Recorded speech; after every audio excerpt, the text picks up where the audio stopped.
भाईजान है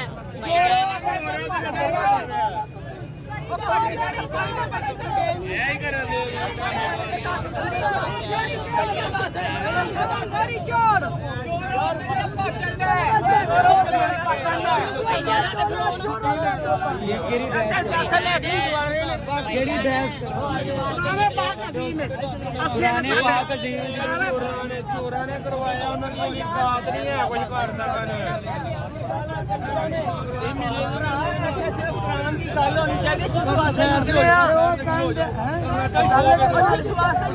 गल होनी चाहिए क्यों आ गया छेड़ रहे ने